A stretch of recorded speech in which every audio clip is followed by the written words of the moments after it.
Soyez comme des enfants, comme vous l'avez toujours été, parce que ici, je remarque que les questions sont spontanées et authentiques, ce qui n'est pas toujours le cas dans d'autres endroits. Donc, profitez-en.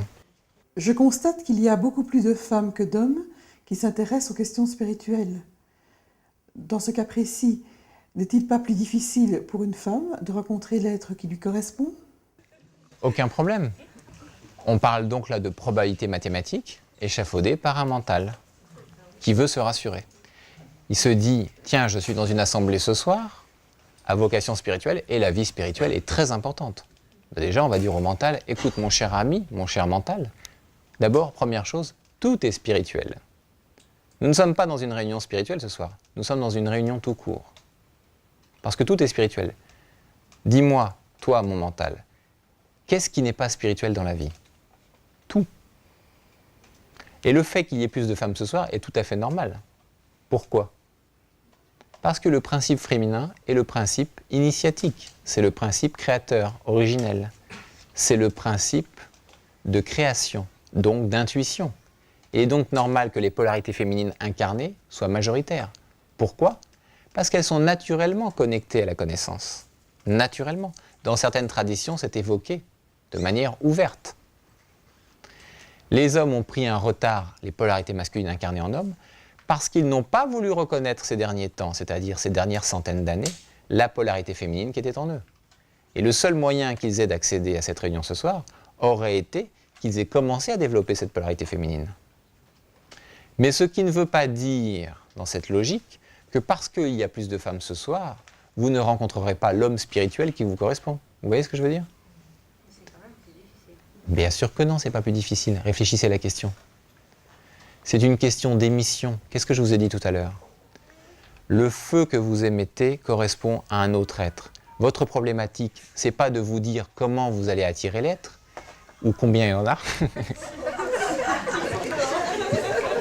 mais en fait, de maintenir votre émission de feu constante.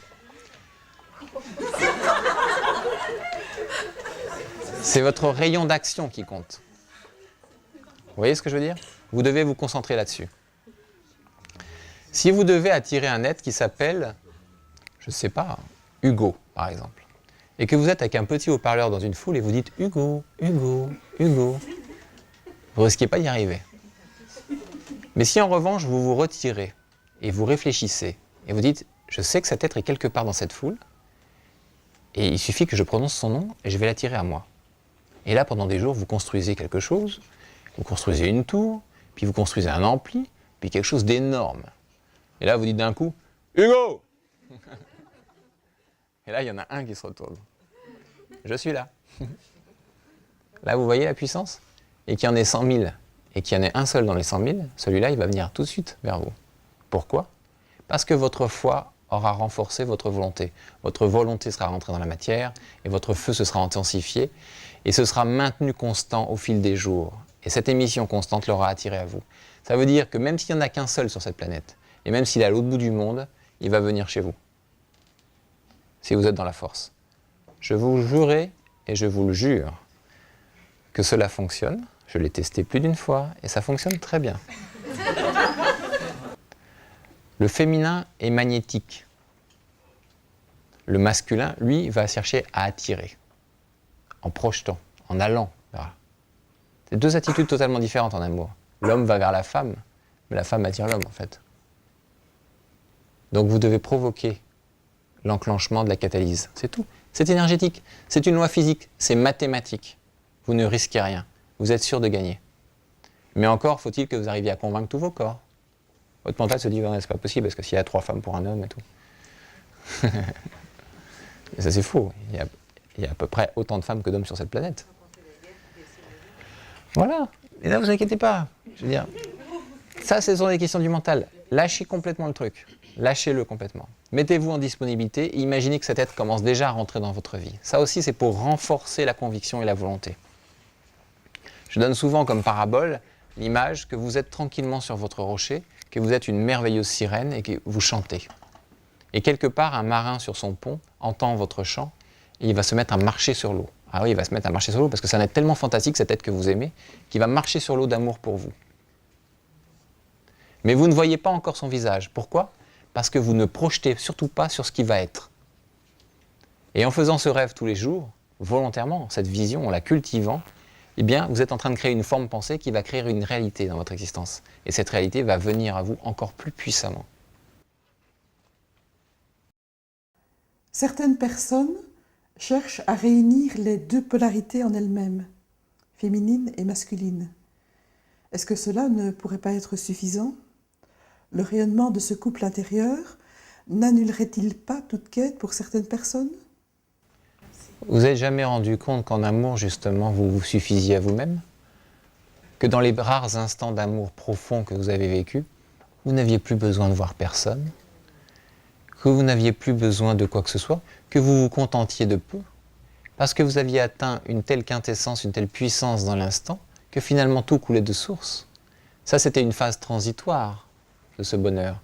Et puis après, vous passez à autre chose. C'est-à-dire, vous passez à distribuer cet amour et à le répandre autour de vous dans toutes vos actions. Et c'est là où vous passez dans l'action, si vous voulez. Il y a la prise de conscience de cet instant suprême, et puis après, il y a la prise de conscience de l'action. Pourquoi? Parce que toujours la même chose, polarité féminine et masculine.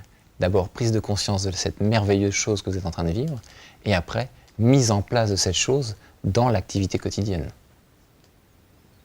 Évidemment, le couple qui se forme, le vrai, se suffit à lui-même. Il peut traverser n'importe quelle tempête, il traversera n'importe quelle épreuve, et il gardera toujours le sourire. Et il sera donc encore 2 fois plus fort, non j'ai dit 100 fois plus fort, l'ambassadeur et l'ambassadrice divine de l'absolu. C'est pour ça que le couple est primordial comme exemple sur Terre. Parce qu'un véritable couple peut tout traverser. Et ce véritable couple fonctionnera comme le sage qui est dans le cercle de ceux qui souffrent. C'est toujours vers ce couple que les autres iront. C'est toujours vers eux qu'ils se tourneront. C'est toujours vers eux qu'on viendra demander conseil. Et ce couple étant dans l'amour, et ses forces étant de manière centuple plus puissantes que les autres, seront toujours prêts à servir parce que cela ne coûtera point, parce qu'ils seront dans l'abnégation et le service le plus total.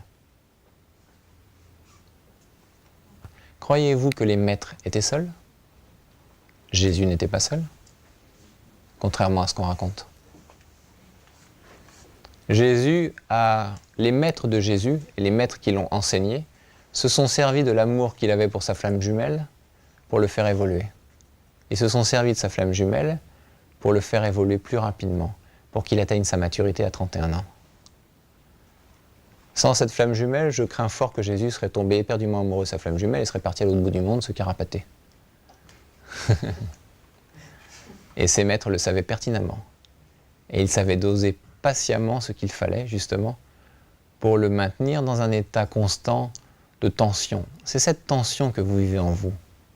C'est cette tension qui crée le mouvement dans l'univers. Parce que vous me direz, mais alors, si le couple est si parfait, si cette énergie est si puissante, pourquoi à l'origine a-t-elle été séparée? Pour créer la catalyse, pour créer l'émulation, pour que vous puissiez vous dépasser dans la matière. Parce que cette recherche provoque chez vous une capacité à vous dépasser littéralement, c'est-à-dire que vous êtes insatisfait. Vous voulez aller plus loin. L'amour se mérite, l'amour est une quête, l'amour est un Graal. Mais les maîtres l'ont vécu. Et les maîtres faits de chair et d'os. Vous devez lire un livre sur Jésus, lisez-le. Et vous verrez à la fin ce que lui dit son épouse. Moi, je veux un homme fait de chair et d'os. Vous vous rendez compte? Toute sa vie, il l'a cherché, il est devenu le maître des maîtres, il a transmuté son corps, il peut se dématérialiser, et la femme qu'il aime le plus au monde lui dit « Moi, je veux un homme fait de chair et d'os. » Ça, c'est toute la sagesse du féminin. Parce que l'alpha doit rejoindre l'oméga. Tu dois avoir fait la boucle, mon cher époux. Comprends bien ce que tu as fait. Parce qu'elle-même l'a fait avec une facilité déconcertante, bien sûr, pendant ce temps-là. Une autre question? Pouvez-vous parler des âmes sœurs et des flammes jumelles? C'est une question importante. Les flammes jumelles vont commencer à se rencontrer sur cette planète. Les flammes jumelles sont en fait les mêmes parties d'un même être, sous 2 polarités différentes. Quelle est la différence fondamentale entre une âme sœur et une flamme jumelle? Les flammes jumelles sont les 2 parties d'un même être. Les âmes sœurs sont des âmes compatibles. Ça veut dire que vous êtes faits pour faire un bout de chemin ensemble. Un bout de chemin parfait, extraordinaire, merveilleux. Ce bout de chemin peut durer une vie, voire plusieurs, ou même quelques années ou quelques dizaines d'années dans une vie. Mais inéluctablement, tôt ou tard, dans votre évolution amoureuse, parce que vous évoluez dans l'amour, à un moment, vous toucherez du doigt la réalité supérieure, c'est-à-dire votre partie complémentaire. Donc, à un moment ou un autre, les âmes sœurs sont vouées à se séparer. Le problème, c'est que dans la 3e et 4e dimension, ce genre de séparation est très mal vécu. Parce qu'elle est mal conscientisée. Mais si, comme je vous l'ai dit tout à l'heure, vous placez tout dans les mains du divin, de telles séparations peuvent être vécues, comme dans la 5e dimension, d'une merveilleuse manière. Dans la 5e dimension, quand des êtres ne sont pas prêts encore à vivre l'amour absolu, l'amour éternel, eh bien, effectivement, ils forment des couples d'âmes sœurs, tôt ou tard. Et ces couples d'âmes sœurs évoluent ensemble, grandissent ensemble, expérimentent ensemble, fusionnent ensemble l'amour, pour apprendre à se préparer pour leurs flammes jumelles respectives. Et comme le divin gère l'ensemble, eh bien, ils se séparent le plus naturellement du monde, comme des amis, au moment où ils sont prêts à rencontrer ceux pour qui, ou celles pour qui ils sont faits. Donc il n'y a aucun souci par rapport à ça. Tout dépend de la manière dont vous abordez la question. La question est de jamais vous poser la question justement de savoir ce qui est en face de vous. La question est de toujours demander ce qui vous correspond dans l'instant. Et le divin vous fera la surprise de vous faire rencontrer ce qu'il vous faut justement. Ne demandez jamais non plus prématurément, a fortiori, et tout le temps la flamme jumelle, parce que vous obtiendrez la réponse à cette question, vous obtiendrez la relation, mais elle avortera temporairement, parce que vous ne serez pas prêt à la vivre. Ce qui sera une énorme déchirure et une énorme initiation pour vos corps. Mais bien sûr, si vous dépassez cette initiation, on peut dire que vous aurez tout dépassé. Donc, la formulation est très importante. Dans l'être que vous devez attirer à vous, le mieux est de dire « J'attire à moi l'être qui me correspond le mieux sur tous les plans dans l'instant. » Et ce, le plus rapidement possible dès cet instant, j'émets mon feu en cette direction. Qu'il en soit fait ainsi selon la volonté divine. Et à partir de là, vous êtes vraiment dans la justesse de l'instant. Il ne peut pas y avoir de problématique. Parce que si vous voulez, si je simplifie à l'extrême, c'est ce que je vous donne comme notion. Maintenant, si je veux complexifier à l'extrême, imaginez que vous êtes un être unifié qui vient de la 15e dimension. En descendant à chaque dimension, vous avez eu la possibilité de vous scinder en 2 polarités à chaque fois. Vous faites le calcul et vous descendez jusqu'à la 4e. Vous voyez le nombre de couples que ça peut faire. Certains êtres disent que nous avons plusieurs aspects, donc plusieurs potentialités de flammes jumelles, et que peut-être même plusieurs se baladent à la surface de la planète. Alors, que faut-il faire si on accepte cette théorie, qui est vraie pour certains et fausse pour d'autres? Eh bien, il faut fusionner tous les aspects, d'abord, avant de rencontrer la flamme jumelle. Ça veut dire que le chemin normal et chronologique que vous devez suivre en amour, c'est déjà apprendre à aimer. Les premiers pas du bébé. Apprendre aussi à être dans l'authenticité de l'amour, dans la sincérité, c'est-à-dire dans la globalité de l'être, dans son partage et dans son don. Après, d'attirer à vous un être qui vous correspond. Après, de tirer une quintessence et un bonheur extraordinaire avec cet être. Et peut-être de découvrir que c'est effectivement une âme sœur. Et quand vous aurez atteint un certain niveau, à ce moment-là, vous allez dire au divin, je suis prêt à passer à la vitesse supérieure dans l'amour, à passer à quelque chose, à un niveau encore plus beau. Je demande à connaître l'extase totale de l'amour universel. Je demande à fusionner tous mes aspects, toutes mes polarités masculines si je suis un homme et toutes mes polarités féminines si je suis une femme. Donc, il va se passer des initiations. Vous allez être très fatigué parce que vous allez être en train de réabsorber tous vos moi qui sont dans toutes les dimensions. Et vous allez réellement les réabsorber. Vous n'allez faire qu'un. Et là, vous êtes prêt, à mon avis, à rencontrer l'être suprême, votre polarité complémentaire. Vous voyez le processus, dans quel ordre chronologique vous devez le suivre. Mais cela peut se dérouler, on va dire, dans le cas extraordinaire d'une vie, mais souvent sur plusieurs. Mais entamez-le, comme vous entamez le chemin de l'ascension. Entamez ce chemin dans cette direction. Parce que c'est la même quête, de toute façon. C'est le même absolu. Vous êtes en train de vous réunifier.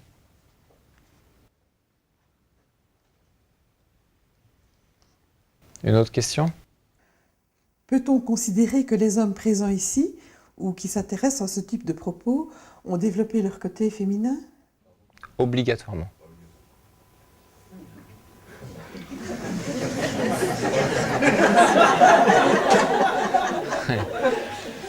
obligatoirement, sauf si vos compagnes vous ont traîné jusqu'ici.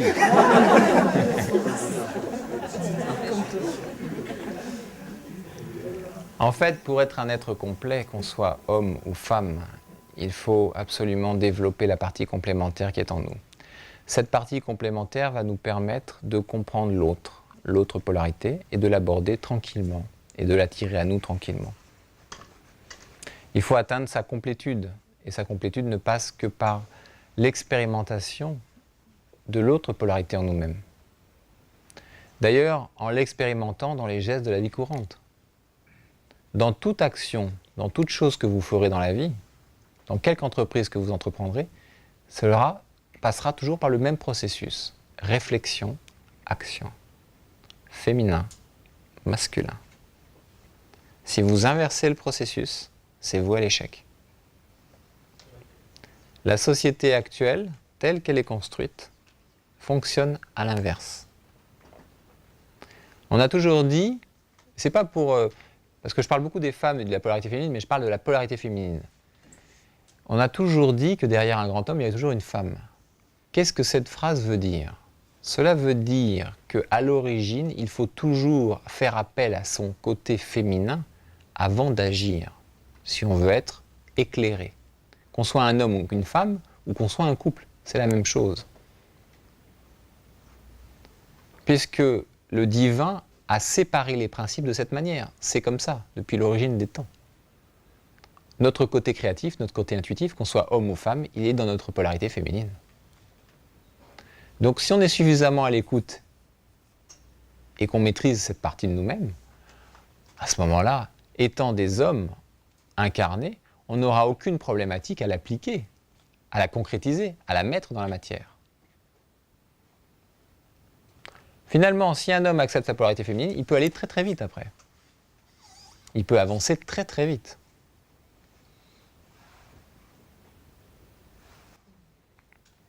Pendant que le couple poursuit sa quête amoureuse, quelle est la place de l'enfant ? Ah, c'est une bonne question ça. Eh bien, on va casser un concept. Pourquoi faire des enfants ? Si on n'en fait plus. Mais on en fera quand même, mais peut-être avec plus de discernement. Moi, quand je regarde la race humaine au jour d'aujourd'hui, je trouve que les êtres ne font pas des enfants. Enfin, si, ils font des enfants, c'est exactement le terme. Ils font des enfants, mais ils n'accueillent pas des entités. C'est pas du tout la même chose. Les enfants ne sont pas accueillis en conscience. Ils ne sont pas procréés en conscience. Ils sont créés comme des choses qui sortent, des choses qui sont dans le pouvoir, qui sont complètement possédées par leurs parents, ou qu'on délaisse comme ça, comme des jouets négligents, parce qu'on n'en veut plus. Voilà pourquoi vous voyez cela autour de vous. Parce que les adultes que soi-disant nous sommes ne sont pas des adultes. Ce sont des enfants qui font n'importe quoi. Les gens font des enfants comme ils mangent. Ils ne mangent pas, ils se goinfrent. Ils ne font pas l'amour, ils copulent. Ils ne procréent pas, ils pullulent. C'est dur ce que je dis, mais c'est la réalité. Le niveau de conscience sur cette planète est très bas. Alors il y a des concepts qui disent que vous devez former une famille, que vous devez faire des enfants, et ainsi de suite. Mais d'où ça sort, cette histoire ? C'est ridicule. On ne doit prendre la responsabilité de s'occuper d'un être, que ce soit un être humain ou un animal, d'ailleurs c'est la même chose, que si vous avez l'amour total pour lui donner tout ce dont il a besoin ou tout ce dont elle a besoin. Combien d'êtres sont prêts à vivre cet état de conscience ? Combien sont prêts réellement à faire le sacrifice ? Parce que vous savez tous et toutes que c'est un sacrifice. Avoir des enfants, c'est un sacrifice. Élever des enfants, c'est une grande responsabilité, c'est un grand honneur, c'est une grande joie aussi. Mais une grande souffrance, soyons honnêtes. Donc il faut une grande abnégation. Et où allez-vous tirer la puissance pour le faire ? Dans l'amour et dans le couple. Pour les autres, eh bien, ils vont abandonner en cours de route. Donc qu'est-ce qu'ils feront ? Oh, ils se débrouilleront. Comme a dit Nietzsche, ce qui ne te détruit pas te rend plus fort, donc il s'en sortira. Ce qui est vrai. Mais au demeurant, ils auraient peut-être mieux fait de réfléchir avec la polarité féminine avant de procréer. Dans le futur, il y aura moins d'enfants. Parce qu'il va y avoir une stabilisation des populations. Et les gens qui procréeront auront atteint un certain niveau d'éveil avant de commencer à procréer.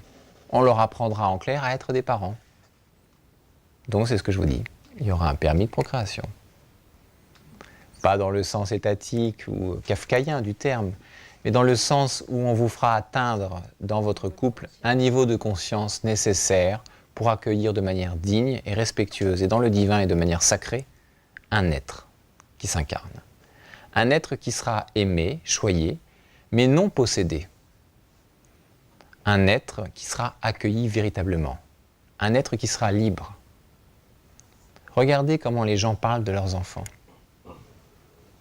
Ils sont attachés à eux. Ils les vénèrent un temps, ils les possèdent à un autre moment, puis après, ils les polluent, ils les phagocytent, ils les culpabilisent jusqu'à ce qu'ils partent eux-mêmes dans le monde de l'au-delà. C'est à peu près le lot commun des humains. Ce n'est pas une relation naturelle et normale, ça. Un enfant n'appartient à personne, puisqu'un enfant a déjà vécu. Un enfant n'est pas un enfant, il est un enfant simplement dans sa forme physique. Il a déjà existé. Il vous a choisi parce qu'il a choisi un contexte. Il a choisi une terre où s'implanter, mais il est libre de toute éternité. Vous ne lui appartenez pas et il ne vous appartient pas. L'amour est libre. C'est juste un manque de maturité sur cette planète, c'est tout. Que faut-il penser du génie génétique? Il y a un délire qui rejoint le délire des Atlantes. On est arrivé exactement au même stade. Et ce délire va se stopper net de toute façon, puisque ça ne fonctionne pas.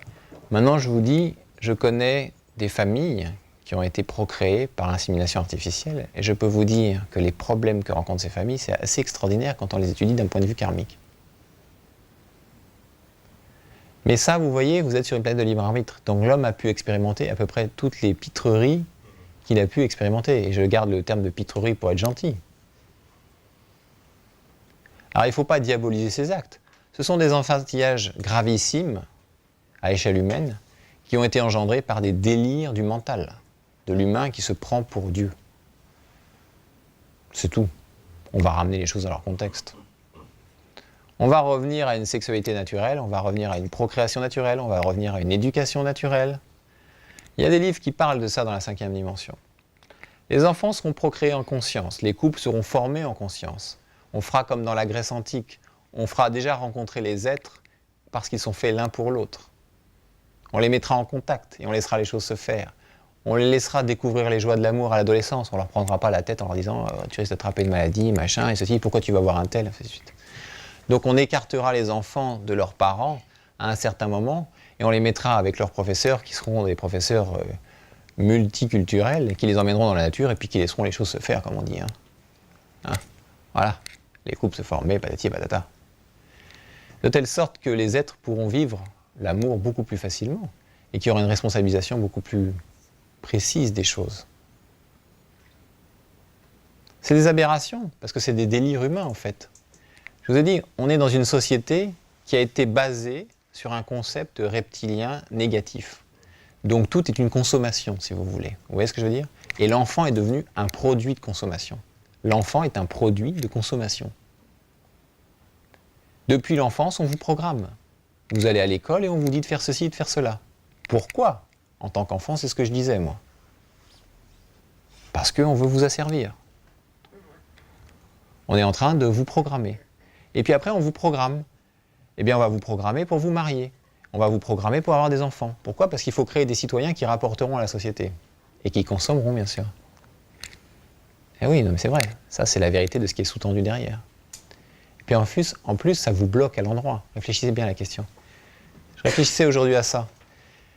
On vous met dans des telles difficultés matérielles qu'on vous oblige à ne pas être mobile, vous voyez ce que je veux dire? À refaire votre vie, à bouger, à changer de pays, ainsi de suite. Parce que ça compliquerait la vie de ceux qui vous gouvernent ou de ceux qui vous manipulent. C'est vicieux comme système. Et eux se foutent de tout ça parce que pour vous, ils vous considèrent comme du bétail. Donc vos enfants qui meurent dans les rues, ils s'en foutent complètement. Ça va très loin. C'est pour ça qu'il faut réintroduire la notion totale de la vision divine des choses. Pourquoi procréer? Dites-moi. Pour avoir la joie d'accueillir un être? D'accord, je le conçois. Mais si vous êtes un être réellement divin, la première question que vous devez vous poser avant de procréer, est-ce que la Terre peut accueillir un être de plus sur sa surface? Ah oui, ça c'est une question de maturité en fait. Dans l'instant actuel, si nous étions des êtres éclairés, si nous stoppions la planète, d'un coup, nous devrions dire, d'abord, nous allons faire en sorte que tous les enfants qui sont sur cette planète trouvent des parents et soient heureux. Ça va être la première chose. Ensuite, nous allons veiller à ce que tout le monde ait un toit et à manger, qu'il n'y ait pas une surpopulation ou des disparités à des différents endroits de la planète. Et après, nous allons pouvoir envisager une natalité globale. Et tout ça, la nature va le réguler progressivement. Mais pas du tout. En fait, chacun d'entre nous réagissons avec nos corps égotiques et on se dit « Bon, je vais avoir un enfant ». Et c'est bien le verbe « avoir »,« posséder ». On est toujours dans le pouvoir et non dans la responsabilisation. C'est pour ça que je connais des êtres qui se sont culpabilisés de n'avoir jamais eu d'enfant. Eh bien, finalement, ils n'ont pas été si malhonnêtes que ça vis-à-vis d'eux-mêmes. Ils ont été beaucoup plus éclairés que certains. Mais pourtant, la société entière les a culpabilisés, en les montrant du doigt, en leur disant ah, « c'est facile, bien sûr, c'est facile de vivre l'amour sans enfant. Ah, c'est facile, vous n'avez que du temps pour vous. » Vous voyez ce que je veux dire? Le jugement des autres, perpétuel. Non seulement la société, par les gouvernements, vous oblige presque à avoir des enfants, mais en plus, les autres et le regard des autres vous culpabilisent si vous n'en avez pas. Parce que vous n'êtes pas dans la souffrance de l'éducation, du quotidien, et ainsi de suite. Donc on ne vous comprend pas. C'est un cercle vicieux, cette affaire. Que faut-il penser de l'adoption des enfants par les couples homosexuels? C'est un long débat, ça. Quel est le positionnement du divin par rapport à ça? Est-ce qu'il vaut mieux qu'un enfant ait des parents homosexuels ou qu'il attende pour avoir des parents hétérosexuels? Est-ce qu'une éducation homosexuelle va déstabiliser l'enfant sur sa propre identité ou ne va pas le déstabiliser? C'est ça la véritable question. Bien, ça va dépendre des enfants en fait. Ça va dépendre de l'ancrage profond qu'ils ont de leur propre identité.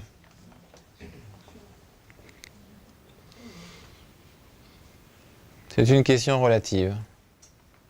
Est-ce que la société doit le permettre, doit l'ouvrir cette voie ou ne pas l'ouvrir?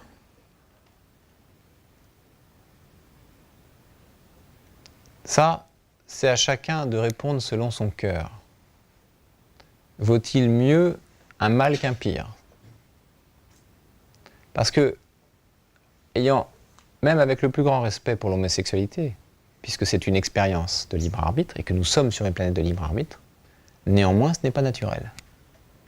Nous sommes d'accord.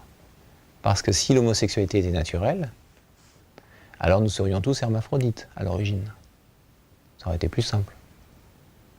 Ça nous aurait permis la procréation les uns avec les autres sans nous compliquer l'histoire. Ce n'est qu'une expérience en fait. Et cette expérience, tôt ou tard, devra s'arrêter bien sûr avec le libre arbitre planétaire. Donc je ne pense pas que nous devrions partir dans cette voie. Mais ça, il faut l'expliquer avec beaucoup de tact à ceux qui vivent l'homosexualité. Le problème, c'est qu'il y a une levée de bouclier extraordinaire parce que eux veulent vivre, elles veulent vivre la même réalité que tout autre être, ce qui est normal. Mais la problématique ne se situe pas là. La problématique se situe que quand on accueille un enfant en son sein, que ce soit dans un foyer hétérosexuel ou homosexuel, c'est pour lui apporter tout ce dont il a besoin réellement. Or, un enfant humain, a priori, est issu d'une polarité masculine et féminine. Il a donc besoin à ses côtés d'une polarité masculine et féminine. Donc, effectivement, c'est pour ça que je dis que c'est une question relative, parce qu'effectivement, dans un véritable couple homosexuel, c'est-à-dire pas une déviation sexuelle, mais un couple homosexuel, parce qu'il y a des âmes, oui, il y a des âmes sœurs qui ont choisi, j'ai rencontré des couples homosexuels sans même voir, qui effectivement, il y en a un qui était une polarité féminine et l'autre une polarité masculine. Et ils m'ont posé la question de savoir ce qu'ils allaient devenir en 5e dimension. Eh bien, en fait, dans un cas de figure comme ça, est-ce que l'enfant va percevoir l'énergie de l'être ou la forme de l'être? C'est une question relative. On ne peut pas le savoir véritablement à l'avance. Je vous le dis, ça dépendra des enfants. Ça dépendra de la perception des enfants. Je pense qu'on devrait laisser la porte ouverte dans les deux sens. C'est-à-dire qu'on ne doit pas légiférer ni dans un sens ni dans l'autre. Et on doit étudier quelle est la question. quitte à corriger le tir au fur et à mesure. Mais on ne doit certainement pas laisser, en tout cas, juste la psychologie gérer le système, ça c'est clair. Ni la morale classique, on va dire. Il faut aborder la question de manière empirique dans l'amour. C'est-à-dire pourquoi ne pas accepter tout en éduquant un enfant dans sa polarité originelle, c'est-à-dire en lui donnant une éducation conceptuelle d'une polarité masculine et féminine, et de laisser exprimer ce que lui va venir vivre sur Terre. La procréation n'est-elle pas inscrite dans les gènes des humains? C'est un programme instinctif. Mais vous n'êtes pas que des êtres instinctifs. Vous êtes des êtres divins. La procréation est un acte naturel, certes, mais elle doit être usée comme tout art divin avec parcimonie. La voie du milieu est la voie la plus juste, ni la voie extrême de non-procréation, ni la voie extrême de trop procréer. Vous voyez ce que je veux dire? En fait, tout ce que je dis est à la fois vrai et faux, tout simplement. C'est relatif d'un moment à un autre, d'une époque à une autre, d'une civilisation à une autre, d'un individu à un autre. Vous devez simplement vous poser la bonne question par rapport au contexte dans lequel vous vivez, c'est tout. Étant donné que vous êtes des êtres immortels, ne soyez pas dans certains de vos corps frustrés si vous ne procréez pas. Puisque vous pouvez le vivre à tout moment, ou vous le vivrez, ou vous l'avez vécu. Mais voyez l'ensemble. Travaillez toujours dans la vision d'ensemble des choses, dans la vision du bien commun. Ce que vous devez faire dans l'existence ne doit jamais nuire à la multitude. Au contraire, on va aller vers cette civilisation, on va aller vers une responsabilisation individuelle dans une vision commune de l'avenir.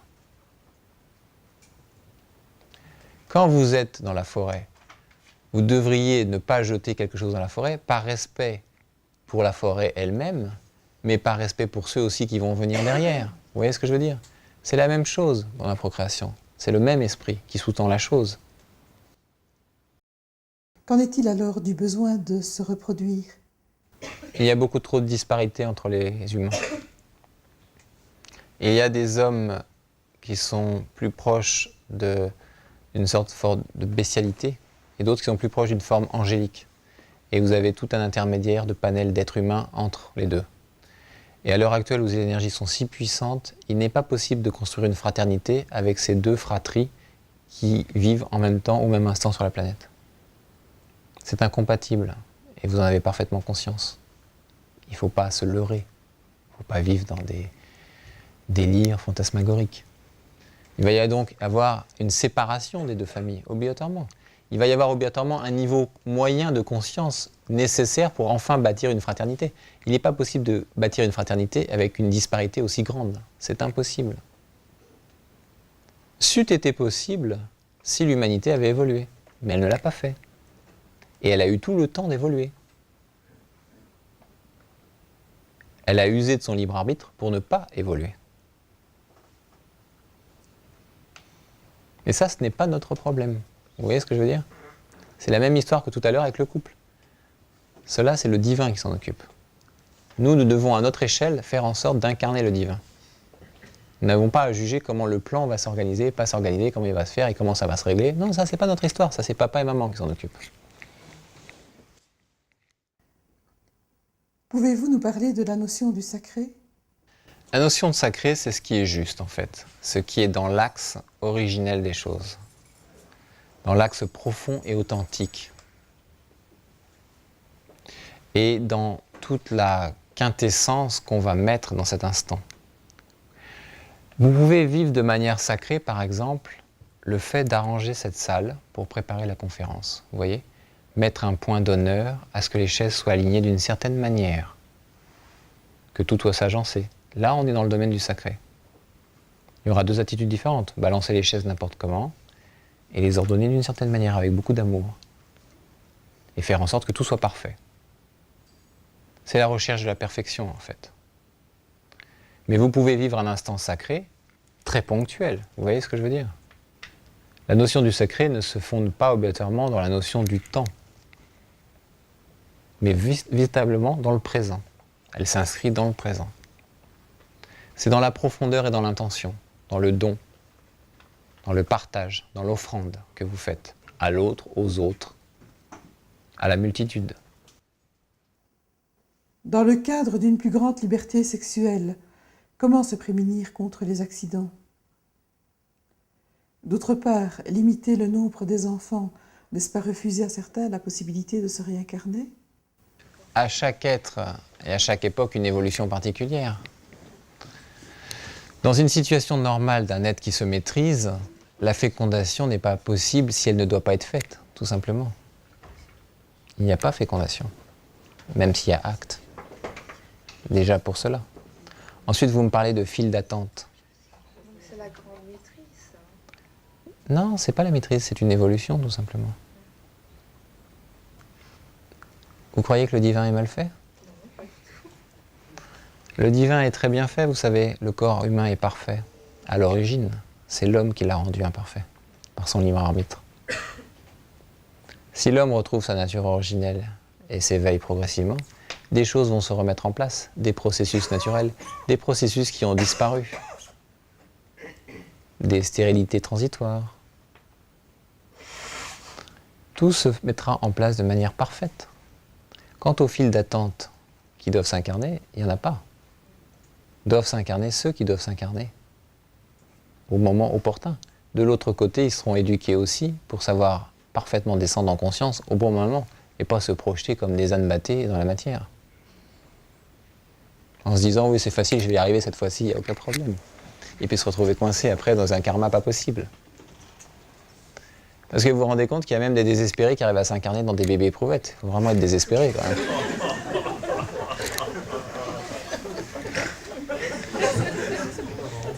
Quoi, c'est de désespérer? Ben si, réfléchissez bien à la question.